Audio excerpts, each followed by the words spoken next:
사례가 많죠.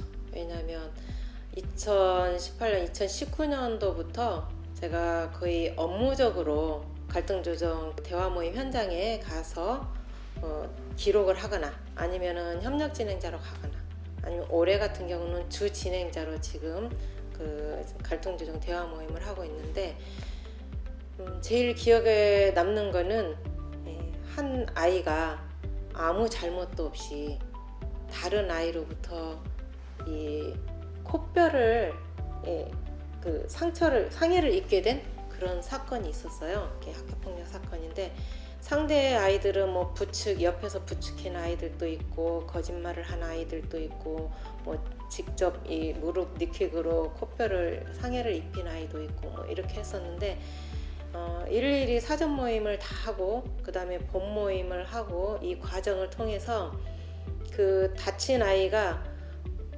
신체적으로 다치기도 했지만 정신적으로 외상후 스트레스 장애까지 와서 두통이 심해가지고 학교 생활이 힘들 정도로 이렇게 상해를 입어서 거의 아마 상대 학생이 전학까지도 생각하고 있을 만큼 그렇게 좀 심각한 사안이었었어요. 그런데 그 대화 모임을 통해서 그 상대 학생이 오해를 해서 자기한테 그렇게 가해를 했다라는 걸 다른 거짓말한 아이 때문에 오해를 해서 자기한테 가해를 했다라는 그런 것도 이해를 하고 또 진심 어린 사과와 재발 방지 약속을 받고 다른 부모님들도 다 그 상황에서 그 피해 학생의 어려움을 다 함께 이해를 해주고 고통을 이해를 해주고 그러면서 학교폭력 그 대책심의위원회에 그 참석을 해서 그 피해 학생이 그 가해한 학생하고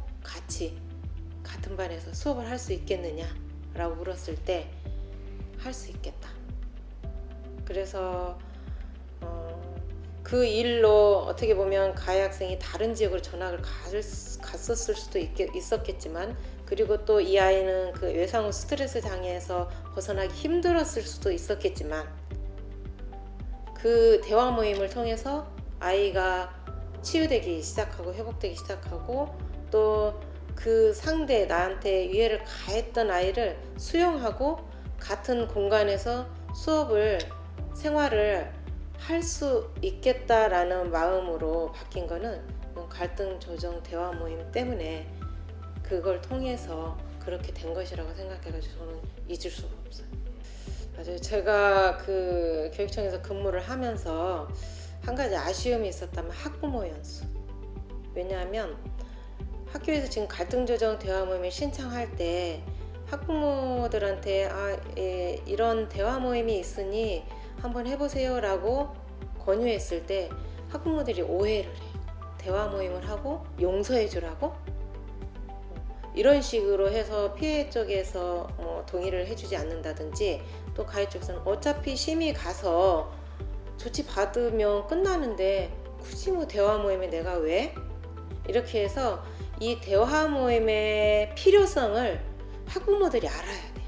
회복적 생활교육에 대한 필요성을.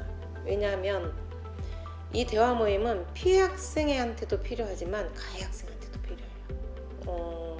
내가 사과를 해야 되는데 사과할 기회가 없다는 거예요. 제대로 사과할 기회가 없고 또 내가 그때 어떤 마음이었고 어떤 상황에서 내가 그런 행동을 했는지 이야기를 하고 싶은데 이야기할 기회가 없어요.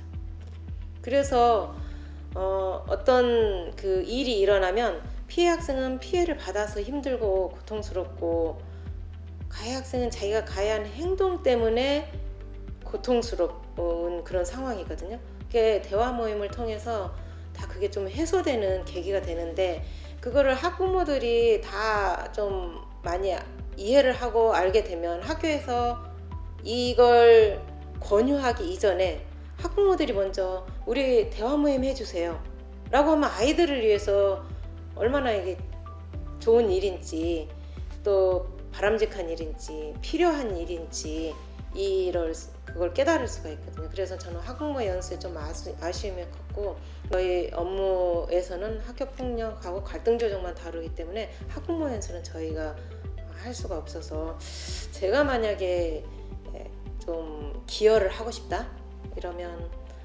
학부모 연수가 있는 곳에 제가 좀 봉사로라도 강의를 간다든지 이런 어떤 그동안에 제가 경험했던 학교폭력 그런 어떤 사안과 갈등조정 대화 모임의 어떤 그런 필요성 이런 것들을 학부모들한테 이렇게 이야기를 해주고 싶어요. 그리고 더 나아간다면 학부모들 중에 이렇게 회복적 정의를 알고 회복적 정의 실천가들이 많이 나와서 학교와 지역사회에 그런 어떤 그 역할을 한다면 좀 뭔가 우리 사회가 바람직한 사회로 되지 않을까? 이런 생각에서 학부모들한테 조금 저는 관심을 갖고 있죠. 회복적 정의 제가 평생 가야 되겠다 이렇게 생각한 계기가 영국 연수에 참여했을 때 그때 벨린다 호킨스라는 분을 만났는데 그분이 학교 교사 출신이에요. 한 거의 30년 가까이 회복적 정의를 실천하고 계셨는데 그러다 보니까 학교 교장 선생님들, 학교 현장에 주로 그런 어떤 회복적 정의에 관련해가지고 좀 이끌고 계시더라고요.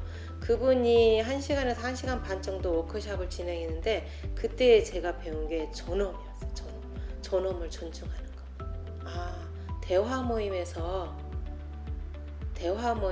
갈등 현장에서 존엄을 존중하는 것 이것이 있어야 대화 모임이 진행이 되고 그리고 사람들이 마음을 열고 대화를 진행할 수 있구나. 그때 배워서 그때 이후로 이게 내가 평생 가야 될 길이구나 라는 걸 생각을 했죠. 그래서 존엄을 존중하는 것은 그저 선해지는 것이 아니래요.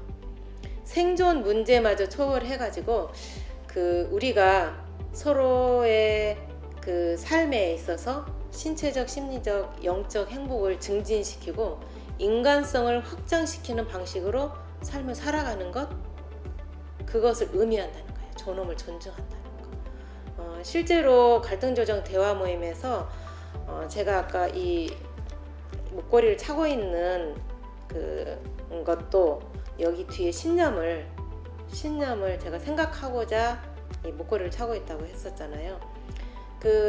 가해자나 피해자 모두 자신의 존엄을 존중받을 때 솔직한 자기의 마음을 내어놓게 되고 또 서로의 입장을 이해하게 되고 거기에서 소통이 되고 관계가 회복되는 모습들을 목격할 수가 있었어요. 그러다 보니까 제가 하나 생각하는 것은 존엄을 존중하는 것이다.